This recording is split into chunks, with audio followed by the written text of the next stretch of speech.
So you'd like to get some ideas for mosaics at home? Well, you're in the right place. I'm Helen Miles, and I'm here to teach you all the tips and tricks you need to make mosaics.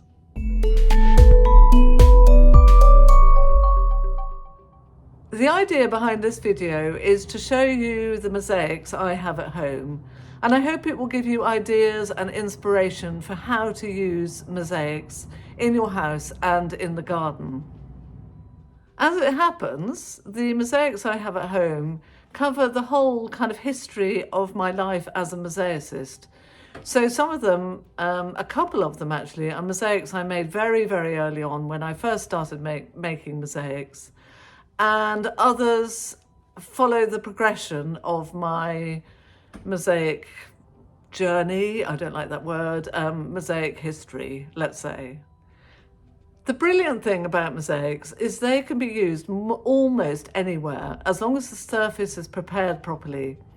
So this video will give you a big range of mosaics in different settings and in different situations, some of which are installed permanently and some of which are just wall hung. Here we are going into a sitting room, and you can see there leaning against the wall a mosaic I made years ago when I was living in Greece, and it's made of Greek stone and marble, thin marble, which is applied directly onto a wooden board, then sealed and grouted.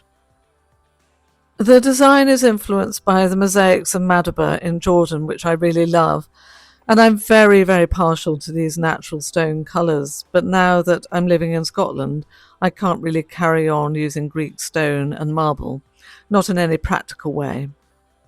This is something completely different, which is in a bedroom. It's made of found and recycled materials, and it's made using the tile adhesive or thinset method, which I've done a separate video about. So the materials are pressed directly into the thinset, so no grouting is necessary. And as you can see, there are a huge variety of things here, from shells to pebbles to found objects, and even some gold smalty. We're now down in the kitchen, and this is a very simple mosaic I made for my book, Make Your Own Mosaics, which I'll link in the description below. The essential principle of the method here is that you place your tiles, your broken tiles, onto a temporary base of sticky back plastic, and then when it's ready, you lay a much thicker, heavier, stickier tape called builder's tape onto the surface of the tiles so that you can lift the whole mosaic, apply tile adhesive to the wall, and press the tiles into that adhesive. When the adhesive is dry, you can then peel off the builder's tape. Still in the kitchen, we're now looking at a mosaic which was made to decorate an old fireplace which is no longer in use. And it was made on mesh, and I've done a separate video on how to make mosaics on mesh. And once it was ready, it was cut into pieces and installed by spreading the tile adhesive over the area and pressing the pieces of mosaic into it, and then grouted. So it's made with Winkleman's unglazed ceramic, which is mostly in the background, as well as Mexican and vitreous glass.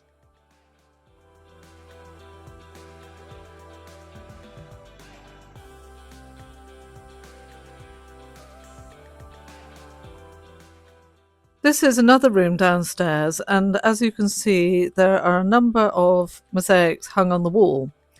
So these two mosaics were made on board, homemade mesh and tile adhesive board, and then the design was drawn onto the board and then the pieces pushed in with tile adhesive. So again, there's no grouting on these, although I do say, now that I've done them, that it's a rather silly way of making faces, because of course once you spread the tile adhesive, you can't see what you're doing. Well, you can't see the design, I mean, so it's slightly intuitive as to where to lay the pieces. This is a beautiful little piece that was given to me by Dugald MacInnes, who is based in Scotland, which I absolutely love. As you can see, it's made using slate, and there are tiny bits, I think maybe 2 little bits of gold smalty in there. and it's one of my favourite things ever.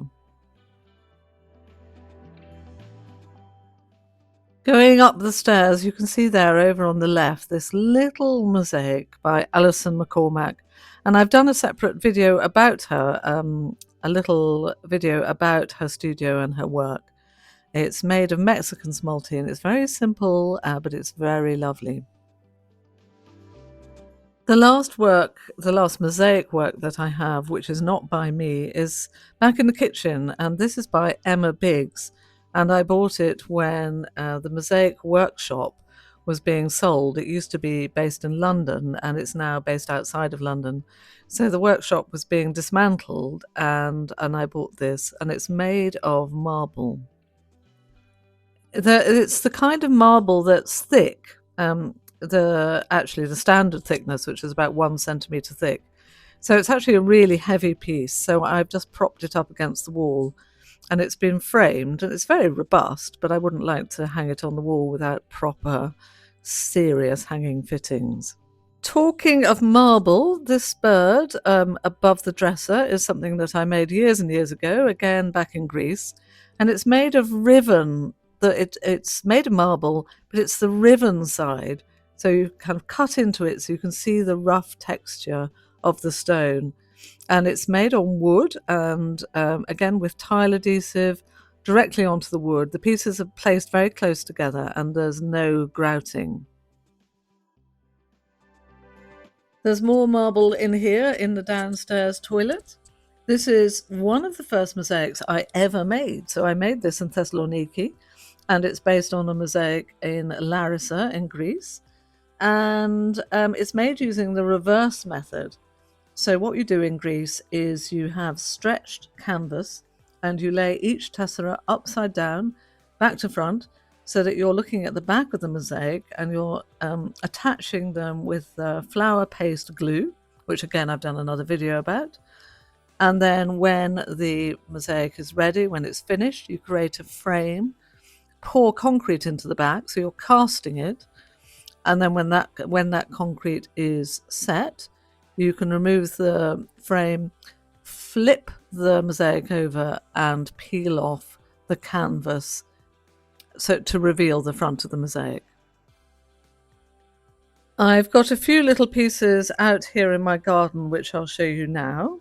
One of which is this wall panel made of Winckelmann's unglazed ceramic and vitreous glass, and it's made on mesh and put directly on the wall, first with tile adhesive and then grouted.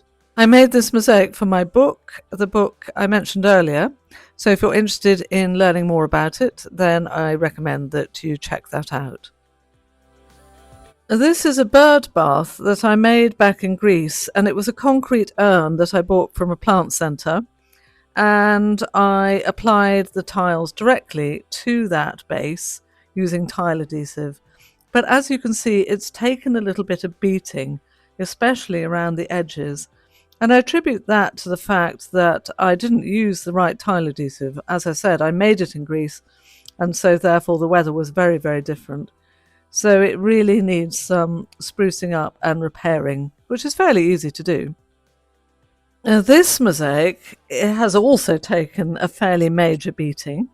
So again, it's one of my very, very earliest ones, and it's made using stone, and it's based on a Byzantine plate design from the Thessaloniki Byzantine Museum. It was intended to be indoors, and when I first made it, it had a glass, it had a layer of glass on top, and it was kept indoors for many, many years. And then when I moved to Scotland, I put it outdoors, and then the degradation started. It's just that I didn't have a place for it in the house here. So as you can see, it's got rather mossy and dirty. It was made in reverse, so it wasn't grouted, and that's the problem. It really, really should have been grouted to stop the moss building up. And as you can see, little bits have come out as well. So this one needs a bit of a major cleanup to make it sort of stable again after so many years being outside. So there you have it, a tour of my mosaics at home. I hope you found this video inspirational and useful, and it gave you lots of ideas for making your own mosaics and putting them up at home. And if you like this video and you'd like to see more, then please subscribe below.